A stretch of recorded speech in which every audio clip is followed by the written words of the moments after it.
வணக்கம்.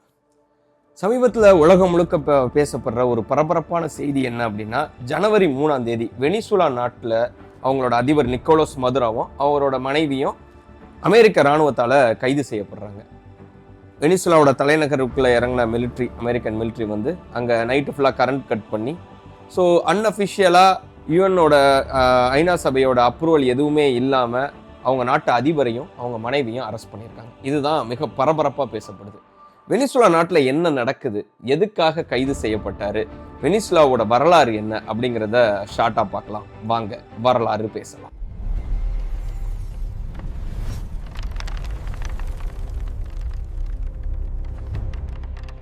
இந்த வெனிசுலா நாடு எங்க இருக்குது அப்படின்னா, சவுத் அமெரிக்கால இருக்கிற ஒரு முக்கியமான நாடு. இந்த வெனிசுலா நாட்டில் வந்து அந்த நாட்டு பழங்குடி மக்கள் வந்து நிம்மதியாக வாழ்ந்துகிட்டு இருந்தாங்க. இந்த காலகட்டத்தில் தான் 1400களில் கொலம்பஸ் வந்து அந்த அமெரிக்காவை கண்டுபிடிக்கிறாருன்னு சொல்றாங்க இல்லையா, அந்த காலகட்டத்தில் அமெரிக்காவுக்கு போறார். அப்போ அவர் போனதுக்கு அப்புறம் ஸ்பெயினும் மொத்தமா அமெரிக்காவில் இருக்கிற சின்ன சின்ன நிலங்கள் எல்லாம் கைப்பற்றுறாங்க. அப்படிதான் சவுத் அமெரிக்காவில் இருக்கிற வெனிசுலாவை வந்து ஸ்பெயின் கைப்பற்றுது. ஸோ ஸ்பெயினோட ஆட்சி தான் அடுத்த 400 வருஷமா இருக்கு. 1811 வெனிசுலா சுதந்திரம் அடையுது.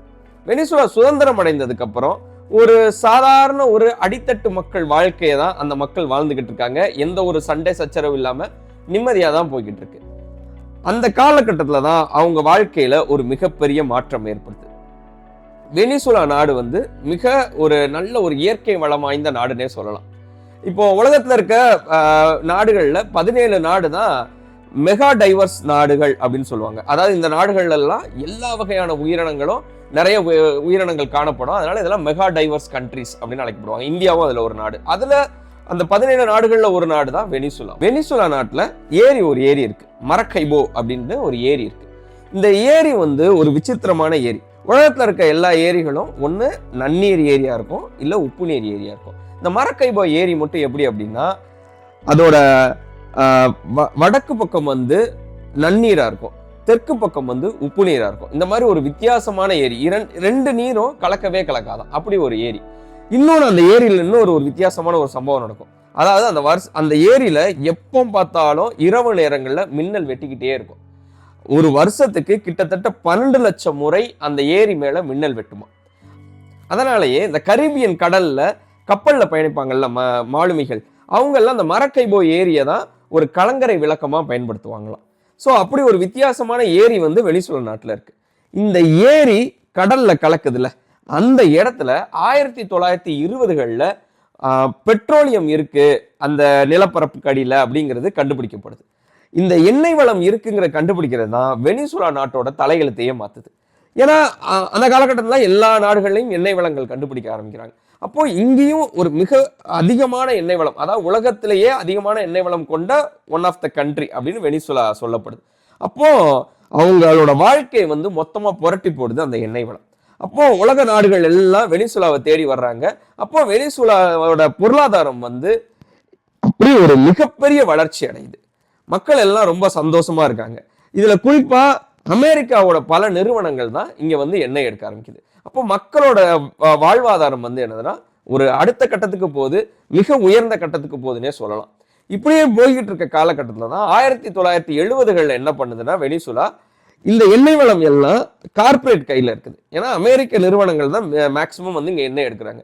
அவங்க வந்து எடுக்கிற எண்ணெய்க்கு வந்து ஒரு பணத்தை வந்து வெனிசுலா நாட்டுக்கு கொடுத்துருவாங்க. ஆனால் அதை ஏன் நேஷனலைஸ்ட் பண்ணக்கூடாது, எண்ணெய் நிறுவனங்கள் எல்லாம் அது அரசு கட்டுப்பாட்டுக்குள்ள தான் இருக்கணும் அப்படிங்கிற ஒரு முடிவை வந்து 1970களில் வெனிசுலா நாடு எடுக்குது. அதுபடி எண்ணெய் நிறுவனங்கள் எல்லாம் அரசு கட்டுப்பாட்டுக்குள்ள நேஷனலைஸ்ட் பண்றாங்க. ஆனாலும் நேஷனலைஸ்ட் பண்ணாலும் கான்ட்ராக்ட் பேஸ்ல ஒர்க் ஆகும். அதாவது அது நேஷனலைஸ்டு தான், ஆனாலும் அமெரிக்க நிறுவனம் தான் அங்க வந்து எண்ணெய் எடுக்கும். பட் எண்ணெய் எடுத்துட்டு இவங்க அதுக்கான ராயல்டி பணத்தை, கணக்கு வழக்க எல்லாத்தையும் அவங்க அமெரிக்கா வந்து வெனிசுலா நாட்டுக்கு காட்டணும். இப்படிதான் ஒரு கட்டமைப்பை வந்து அவங்க உருவாக்குறாங்க.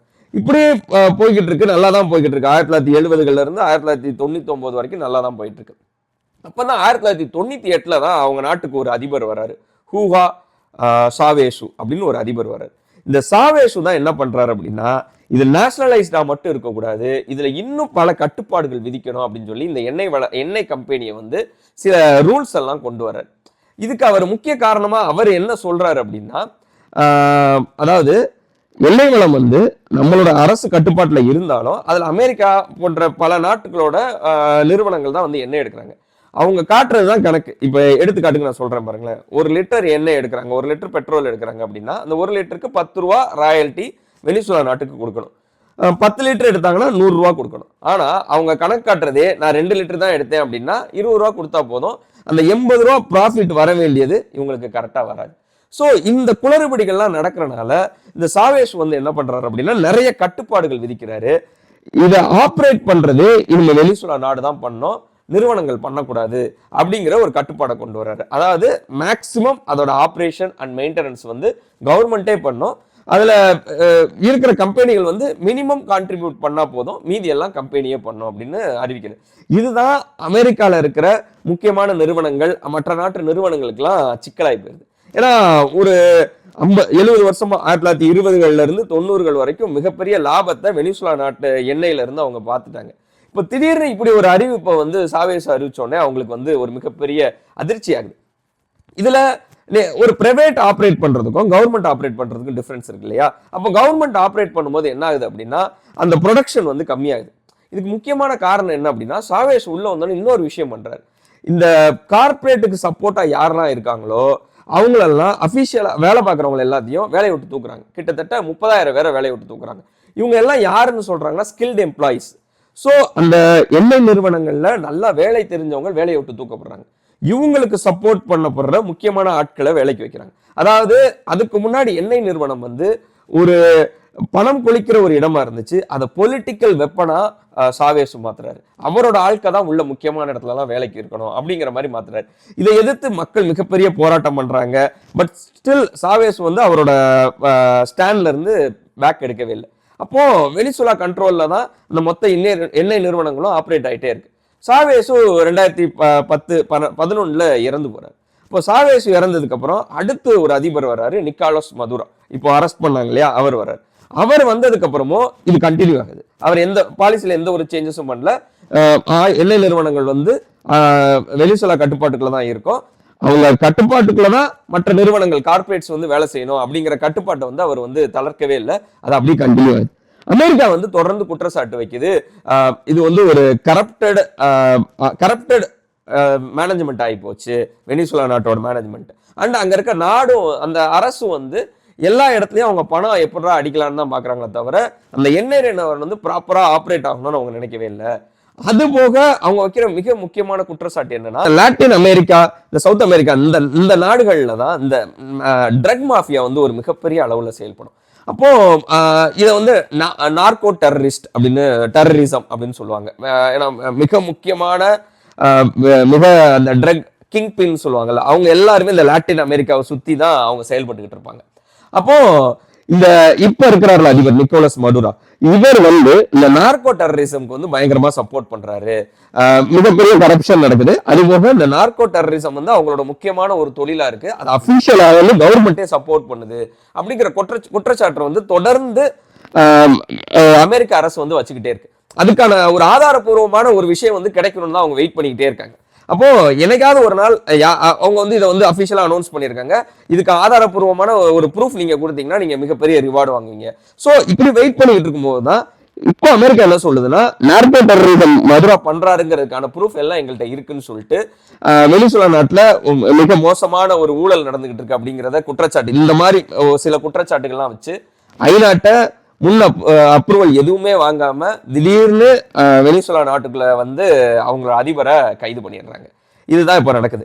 இதை வந்து வெளியே இருந்து நம்ம பார்க்கும்போது வெனிசுலா மக்கள் வந்து இதை சந்தோஷமா கொண்டாடுற மாதிரி தான் செய்திகள் எல்லாமே சொல்லிக்கிட்டு இருக்கு. வெளியே இருந்து நம்ம பார்க்கும்போது ஆமா, ஒரு நல்லா போய்கிட்டு இருந்த ஒரு ஆயில் கம்பெனியை அது அரசு எடுக்குதுன்னு சொல்லி அதை வந்து ஒரு கரப்டட் ஆக்கி அங்க இருக்கிற முக்கியமான ஆட்கள் எல்லாம் வேலையை விட்டு தூக்கி ஒரு மோசமான ஒரு மிஸ்மேனேஜ்மெண்ட் அண்ட் மேபி அமெரிக்கா சொல்ற மாதிரி அங்க ஒரு நார்கோ டெரரிசமோ அண்ட் ஒரு மோசமான கரப்ஷனும் நடந்திருக்கு. இதுதான் மதுராவோட அரெஸ்டுக்கான காரணம். அதுதான் அந்த மக்களே இதை கொண்டாடுறாங்க அப்படின்னு தான் வெளியே இருந்து பாக்குற நம்மளுக்கும் தெரியுது. இந்த இடத்துல நான் அப்படியே நிப்பாட்டிட்டு இதுக்கு பின்னாடி என்னென்ன சதிகள் நடந்திருக்கு, உண்மையிலே இவங்க சொல்றதெல்லாம் உண்மையா அப்படிங்கிறத வேற ஒரு கோணத்துல நம்ம அலசி பேசி பார்க்கலாம். வந்து 1999 அந்த பாலிசி கொண்டு வர்றாரு இல்லையா, அதாவது எல்லாமே ஆப்ரேட் பண்றது மெயின்டைன் பண்றதும் வெனிசுலா நாடு தான் பண்ணும், அது கவர்மெண்ட் தான் பண்ணும், கார்பரேட் பண்ணக்கூடாது அப்படிங்கிற ஒரு முக்கியமான சேஞ்சஸை கொண்டு வர்றாரு. அது வரைக்கும் அமெரிக்காவுக்கு மற்ற கார்பரேட் கம்பெனிக்கு எந்த பிரச்சனையும் கிடையாது. ஒரு 70 வருஷமா அவங்க நிம்மதியா எண்ணெய் எடுத்துக்கிட்டு இருந்தாங்க, எந்த பிரச்சனையும் கிடையாது. ஆனா சாவேஸ் இப்படி கொண்டு வந்ததுக்கு அப்புறம் தான் அவங்களுக்கு சிக்கலாகுது. ஏன்னா அவங்க அதுக்கு முன்னாடி அவங்க பெரிய லெவல்ல ப்ராஃபிட் பார்த்துட்டாங்க, இப்ப அந்த ப்ராஃபிட் எல்லாம் தடைப்படுது. சரி, சாவேஸ் இப்படி ஒரு கொண்டு வராருல, பார்த்தா அதுக்கப்புறம் அவங்களோட ப்ரொடக்ஷனும் கம்மியாகுது. ஏன் அப்படி கொண்டு வர்றாரு அப்படிங்கிறத நம்ம இன்னும் இந்த உலகளாவிய அரசியல் ரீதியா நம்ம அலசி ஆரஞ்சோம்னா அதிர்ச்சிகரமான தகவல்கள் எல்லாம் கிடைக்கும். இந்த சாவேசு அதிபரா இருக்கிற இந்த வெனிசுலா நாடு இருக்கு இல்லையா, இதுக்கு பக்கத்துல ஜியாகிரபிக்கலா பக்கத்துல இருக்கிற ஒரு 2 நாடை நம்ம எடுத்துக்கலாம். ஈக்குவடார்னு ஒரு நாடு இருக்கு, அதுக்கு பக்கத்துல பனாமான்னு ஒரு நாடு இருக்கு. இந்த நாட்டுல எல்லாம் என்ன நடந்துச்சு அப்படிங்கிறத நம்ம பார்த்தோம் அப்படின்னா 1980களில் இந்த ஈக்குவடார் நாடு இருக்கு இல்லையா, இந்த நாடும் ஒரு எண்ணெய் வளம் உள்ள ஒரு நாடு தான். அங்கேயும் நிறைய பெட்ரோலியம் கம்பெனிஸ் எல்லாம் இருக்கு. இந்த ஈக்குவடார் நாடோட ஒரு அதிபர் 1980களில் இருந்த ஒரு அதிபர் ஜெய்மி ரோல்டோஸ் அவரோட பேர்.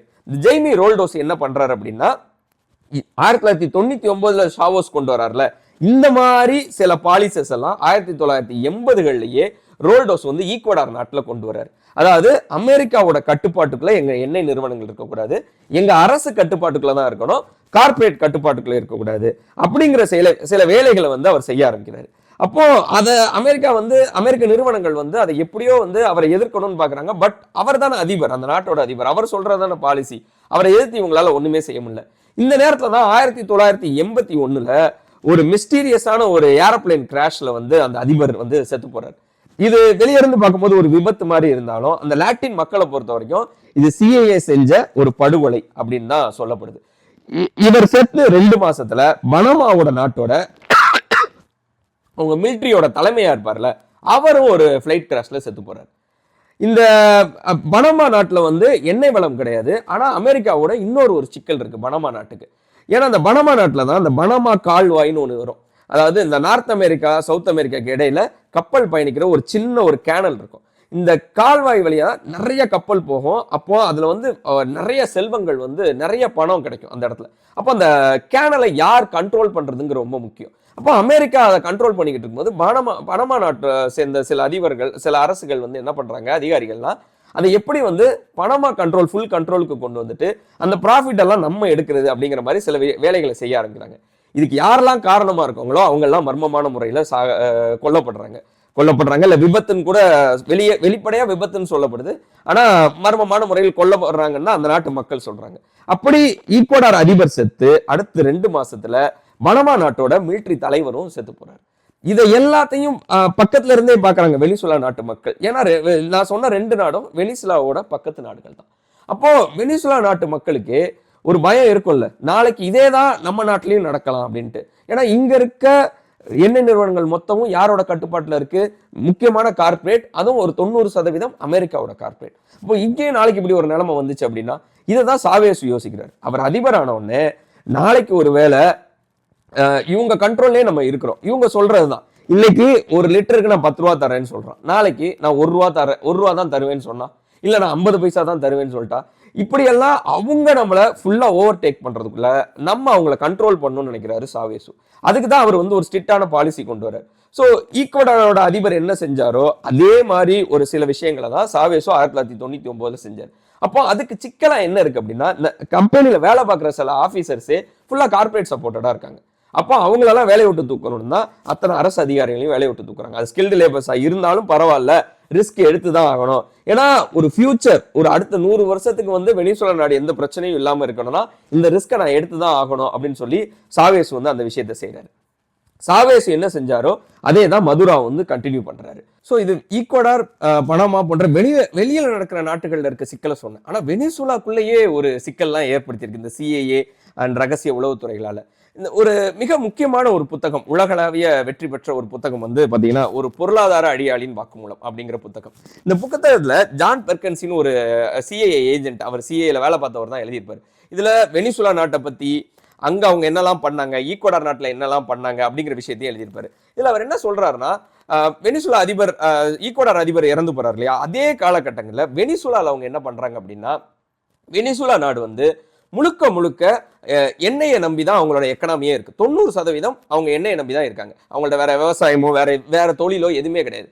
அப்போ 1970களில் இவங்க நேஷனலைஸ்ட் பண்ணதுக்கு அப்புறம் என்ன ஆகுதுன்னா, ஒரு கட்டத்துல எண்ணெயோட விலை வந்து ரொம்ப அதிகமாகுது. பேரலுக்கான ரேட் வந்து 4 மடங்கு அதிகமாகுது. அப்போ இவங்களோட எக்கனாமி என்ன ஆகுதுன்னா இன்னும் 4 மடங்கு அதிகமாகுது. அப்போ ஒரு மிகப்பெரிய ஒரு செல்வ செழிப்பான நாடா வெனிசுலா இருக்குது. அதாவது சவுத் அமெரிக்காலேயே ரிச்சஸ்ட் கண்ட்ரி யாரு அப்படின்னா வெனிசுலா தான். இப்படி ஒரு சிச்சுவேஷன் இருக்குது. இந்த காலகட்டத்துல தான் அமெரிக்காவை போன்ற மிக முக்கியமான நாடுகளோட பன்னாட்டு நிதி நிறுவனங்கள் உள்ள வராங்க வெனிசுலா நாட்டுக்குள்ள. இதை வந்து ஜான் பெர்கன்சி மென்ஷன் பண்றாரு. அப்படிங்கிற பேர்ல சிஏஏவும் அமெரிக்க உளவுத்துறையும் உள்ள வராங்க. ஸோ அவங்களோட நோக்கம் என்ன அப்படின்னா, உள்ள போய் அவங்க என்ன பண்றாங்க அப்படின்னா, உங்கள்ட்ட தான் இவ்வளவு பணம் வருது இல்ல, நீங்க எங்கள்கிட்ட இருந்து ஃபண்ட் வாங்கிக்கோங்க, ஃபண்டை வாங்கி உங்களோட கட்டமைப்பை வந்து உங்க நாட்டோட கட்டமைப்பு வந்து சீரமைப்பு பண்ணுங்க அப்படிங்கிறாங்க. அதான் நாங்க எவ்வளவு காசு வேணாலும் தர்றேன், நீங்க உங்க நாட்டுக்கு ரோடு போடுங்க, ஸ்கூல் கட்டுங்க, டேம் கட்டுங்க, என்ன வேணாலும் செய்யுங்க, உங்களுக்கு இவ்வளவு காசு வரனால நீங்க கடன் நீங்க எனக்கு மெதுவா திருப்பி கொடுத்தா போதும், இப்படிங்கிற ஒரு சிச்சுவேஷனை அவங்க உருவாக்குறாங்க. வெனிசுலா நாடு அதிபரும் அப்ப இருக்கவங்க ஒரு ஒரு ஃபோர்காஸ்டிங் பிளான் இல்லாம, சரி ஓகே நீங்க கொடுங்க, எங்க நாட்டை நாங்க வந்து வளமையாக்குறோம் அப்படின்னு சொல்லி அவங்க கொடுக்குற ஃபண்ட் எல்லாம் வாங்கி, ஏன்னா நம்மளுக்கு தான் காசு நிறைய வருது இல்ல, என்னைக்குனாலும் நம்ம திருப்பி கொடுத்துக்கலாம்ல அப்படிங்கிற ஒரு நம்பிக்கையில வந்து அவங்க ரோடு போடுறாங்க, ஸ்கூல் கட்டுறாங்க, எல்லாம் பண்றாங்க. ஆனா அதை வாங்கி கொஞ்ச நாள்ல, இந்த ஃபண்ட் எல்லாம் வாங்கி கொஞ்ச நாள்ல ஒரு 4-5 வருஷம் கழிச்சு ஆயிலோட ரேட்டு கீழே போகுது. அப்போ ஏற்கனவே இவங்களோட economy directly depend on oil rate, கரெக்டுங்களா? அப்போ ஆயில் ரேட்டு கீழே போக ஆரம்பிச்சோடனே இவங்களோட எக்கனாமி வந்து அப்படி டவுன் ஆக ஆரம்பிச்சிருது. இப்போ கொஞ்சம் கொஞ்சமா அவங்க எக்கனாமி குறையுது, ப்ராஃபிட் குறையுது, லாபம் குறையுது. அப்படிங்கும் போது இவங்களால அந்த பணத்தை வந்து அந்த நிதி நிறுவனத்துக்கு கட்ட முடியல. அப்போ அந்த நிதி நிறுவனம் வந்து என்ன பண்ண ஆரம்பிக்குதுன்னா, இவங்களை ப்ரெஷர் பண்ண ஆரம்பிக்குது, காசை கொடு, கடனை கொடு, வட்டியை கொடு அப்படின்னு ப்ரெஷர் பண்ண ஆரம்பிக்குது. இந்த 1980களில் இவங்க ப்ரெஷர் பண்ண ஆரம்பிச்சதுக்கு அப்புறம் மக்கள்லாம் ஒரு போராட்டம் நடக்குது. அந்த போராட்டத்தில் 200 பேர்கிட்ட இறந்து போறாங்க அப்படின்லாம் ஜான் பெர்கன்சி இந்த புத்தகத்துல குறிப்பிடுறாரு. இந்த மாதிரி உள்நாட்டுக்குள்ளேயே சில கலவரங்கள் எல்லாம் ஏற்படுத்துறாங்க. இதெல்லாம் பார்க்கும்போது தான் சாவேஸுக்கு வந்து ஒரு கோயிங் ஃபார்வர்டு, ஒரு லாங் ரன்னுக்கு நம்ம பண்ணோம் அப்படின்னா, இன்னைக்கு இதெல்லாம் பண்றவங்க நாளைக்கு வந்து நம்ம நாட்டை மொத்தமா அவங்க கட்டுப்பாட்டுக்குள்ள கொண்டு போயிட்டாங்கன்னா என்ன பண்றது, இந்த கார்பரேட் கட்டுப்பாட்டுக்குள்ள. அப்போ இவங்களுக்கு ஒரு கடிவாளம் போடணும் அப்படின்னு சொல்லி தான் இந்த ஆயில் பாலிசியை கொண்டு வரும். பட் அவர் அந்த கடிவாளம் போடணும்னு நினைச்சா அங்க இருக்க ஆபீசர்ஸ்க்கே கார்பரேட் சப்போர்ட்டடா இருக்காங்க. அப்போதான் ஸ்கில்டு லேபரா இருந்தாலும் பரவாயில்லன்னு 30,000 பேரை வேலையை விட்டு தூக்குறாரு. ஒரு ஹை ரிஸ்க் எடுக்கிறாரு சாவேசு. பட் அவங்களால அந்த ஆப்ரேட் பண்றது, மெயின்டைன் பண்றதுல அவங்களுக்கு சில சிக்கல் இருந்துச்சு. பட் 1999 அதை கொண்டு வராரு, இன்னைக்கு 2025. பட் இன்னும் கொஞ்ச நாள்ல அதை சரி பண்ணியிருக்கலாம் மேபி. பட் அதுக்கு முன்னாடி அந்த நாட்டு மக்களையே இவருக்கு எதிராக நிறைய தூண்டி விடுறது, இதை எல்லாம் உள்ளடி வேலைகள்லாம் நடக்குது. ஏன்னா சாவேஸ் என்ன கொண்டு வராரோ அதை மதுரா கண்டினியூ பண்றாரு. அப்போ அந்த மதுராவை வந்து ஏதாவது ஒரு காரணம் சொல்லி அவரை தூக்கணும். ஏன்னா அவங்க நாட்டுக்குள்ள ஒரு உள்ளடி வேலை பண்ணாங்கல்ல, நிதி நிறுவனங்களை வச்சு ஃபண்டு கொடுக்குறது. இது வெனிசுலா நாட்டில் மட்டும் நடக்கல, எல்லா நாட்டிலும் நடந்துச்சு. பனமால் நடந்துச்சு, ஈக்குவடார்ல நடந்துச்சு, நம்ம பக்கத்துல இருக்க இந்தோனேஷியாவில் நடந்துச்சு, ஆப்கானிஸ்தான் நடந்துச்சு. எல்லா நாட்டிலையும் உங்களோட கட்டமைப்பை நாங்கள் மேம்படுத்துறோம்னு ஃபண்டு கொடுப்பாங்க, ஒரு கட்டத்துக்கு மேலே ப்ரெஷர் பண்ணுவாங்க. இதே தான் வெனிசுலாக்கு நடக்குது. அப்போ நம்மளுக்கு இது வரக்கூடாதுங்கிறக்காண்டி மதுராவும் அவரோட பாலிசியை வந்து அப்படி கண்டினியூ பண்றாரு. பட் வேற என்ன காரணம் சொல்லி இவங்களை வந்து நம்ம இது பண்றது அப்படின்னு பார்க்கும்போது தான் மற்ற ஏகாதிபத்திய நாடுகளுக்கெல்லாம் என்ன தோணுது அப்படின்னா, ஓகே டெரரிசம், இவங்க டெரரிஸ்டுக்கு சப்போர்ட் பண்றாங்க. ஏன்னா ஈராக்ல அதுதான் நடந்துச்சு. ஒரு கட்டத்துக்கு மேல சதாம் ஹுசேன் என்ன பண்றதுன்னு தெரியல, அணு ஆயுதம் வச்சிருந்தாரு அப்படின்னு சொல்லி உள்ள போய் பிடிக்கிறாங்க, அரெஸ்ட் பண்றாங்க, கொலை பண்றாங்க. அதே மாதிரிதான் இங்க அவங்க வந்து அங்க வந்து இஸ்லாம் தீவிரவாதிகள்னு சொல்லிக்கலாம், இங்க என்ன சொல்ல முடியும், நார்கோ டெரரிசம் தான். அப்ப நார்கோ டெரரிசம்க்கு இவங்க சப்போர்ட் பண்றாங்க இந்த அதிபர்கள் எல்லாம், மிகப்பெரிய ஊழல் நடக்குது அப்படிங்கிற ஒரு காரணத்தை சொல்லி அப்போ வேர்ல்டுல உலகத்துல இருக்க மீடியாக்கள் எல்லாம் இவங்களெல்லாம் தப்பானவங்களா காட்டுறாங்க. அப்போ இன்னைக்கு ஒரு நாட்டோட அதிபர் அரெஸ்ட் ஆகிறாரு, அந்த நாட்டு மக்கள் எல்லாம் இதை கொண்டாடுறாங்க. எங்கேயோ இருந்து பாக்குற நம்மளுக்கு எப்படி தோணுது, அப்போ அந்த நாட்டு அதிபர் அரெஸ்ட் பண்றதுக்கு மக்கள் கொண்டாடுறாங்கன்னா அந்த அதிபர் மோசமான அதிபர் தான், அவர் கொண்டு வந்த பாலிசிஸ் எல்லாம் தப்பான பாலிசிஸ் தான், இப்போ அமெரிக்கா கரெக்டா தானே பண்ணுது அப்படிங்கிற மாதிரி நம்மளுக்கு தோணுது. ஆனா இந்த வரலாறுகளையும் ஜியோ பாலிடிக்ஸையும் நம்ம இன்னும் நல்ல ஆழமா புரிஞ்சுக்கிட்டாதான் தெரியுது அதுக்கு பின்னாடி மிகப்பெரிய ஏகாதிபத்தியத்தோட சதி இருக்குது அப்படின்னு சொல்லிட்டு. ஸோ யோசிச்சு பார்த்தோம்னா வெனிசுலா ஒரு சின்ன நாடு, இன்னைக்கு அதோட அதிபர் அரெஸ்ட் ஆயிட்டாரு. அமெரிக்க அதிபர் என்ன சொல்றாருன்னா, எங்க கண்ட்ரோல்ல நாங்க வந்து கொஞ்ச நாள் நாங்க ரன் பண்றோம் அப்படிங்கிறாரு. அப்ப நாளைக்கு யாரோ ஒருத்தரா அதிபரா வைப்பாங்க, வெனிசுலா நாட்டை சேர்ந்த எதிர்கட்சி தலைவரையோ இல்ல அங்க இருக்க ஒரு அரசியல்வாதியோ நாளைக்கு அந்த நாட்டை அதிபராக்குவாங்க. பட் அந்த அதிபர் எப்படி செயல்படுவாருன்னு நினைக்கிறீங்க? அமெரிக்கா ஒருத்தரை சூஸ் பண்ண போது அமெரிக்காவை சூஸ் பண்றவர் எப்படி இருப்பாரு? அமெரிக்காவோட பப்பட்டா தான் இருப்பாரு. அமெரிக்கா என்ன சொல்லுதோ எல்லாமே செய்வார். மேபி சாவோஸ் கொண்டு வந்த பாலிசிஸே ரிமூவ் பண்ணலாம், மடுரா கொண்டு வந்த பாலிசிஸே ரிமூவ் பண்ணலாம், இந்த மொத்த எண்ணெய் நிறுவனங்களும் நேஷனலைஸ்டே கிடையாது, அது கார்பரேட்டுக்கு சொந்தம் கூட அறிவிக்கலாம், நடக்கலாம் மேபி. வெனிசுலா அப்போ அரசு இன்னைக்கு ஒரு வெனிசுலா நாட்டோட கட்டுப்பாட்டுக்குள்ள இருக்கு, நாளைக்கு ஒரு கார்பரேட்டோட கட்டுப்பாட்டுக்குள்ளேயும் போகலாம். இது எல்லாமே பாசிபிலிட்டிஸ் தான். ஸோ ஒரு ரஷ்யா இவங்களுக்கும் சப்போர்ட் நிறைய இருக்கு. இப்போ ரஷ்யா சப்போர்ட் பண்றாங்க, ஏன்னா அமெரிக்காக்கு எதிராக இருக்கவங்க எல்லாருமே சப்போர்ட் பண்றாங்க. ரஷ்யா சப்போர்ட் பண்றாங்க, சைனா சப்போர்ட் பண்றாங்க, கியூபா சப்போர்ட் பண்றாங்க. பட் ஈவன் தோ அமெரிக்கா பக்கத்துலேயே இருக்காங்கல்ல, ஒரு நாளைக்கு ஒரு வார் அந்த மாதிரி வந்துச்சுன்னா என்ன பண்ண முடியும் ஒரு சின்ன நாட்டால? ஸோ ஒரு எக்கனாமிக்கலி அண்ட் ஜியாகிரபிக்கலி அவங்க வந்து அமெரிக்காவை முழுசா எதிர்க்க முடியுமான்னா ஒரு கேள்விக்குறி தான் என்ன கேட்டா. ரஷ்யா மாதிரி எங்கேயோ இருந்துட்டு ஒரு மிகப்பெரிய நாடா இருந்து மிகப்பெரிய எக்கனாமிக்கல் உள்ள ஒரு நாடா இருந்தா தைரியமா எதிர்க்கலாம். பட் வெனிசுலா 99 இருந்து 2025 வரைக்கும் வந்ததே ஒரு மிகப்பெரிய போராட்டம், ஒரு மிகப்பெரிய வெற்றின்னு தான் என்ன கேட்டா சொல்லுவேன். நான் இன்னைக்கு மதுரை அரெஸ்ட் ஆனதுக்கு அப்புறம் இன்னும் என்ன நடக்கும், என்னென்ன மாற்றம் வரும் அப்படிங்கிறது எனக்கு தெரியல. உங்களுக்கு ஏதாவது தோணுச்சுன்னா கமெண்ட்ஸ்ல சொல்லுங்க. ஸோ இதே மாதிரி உலக வரலாறு, வித்தியாசமான கதைகள், வினோதமான வரலாறுகளை எல்லாம் தொடர்ந்து பேசுவோம். காத்திருங்கள். நன்றி.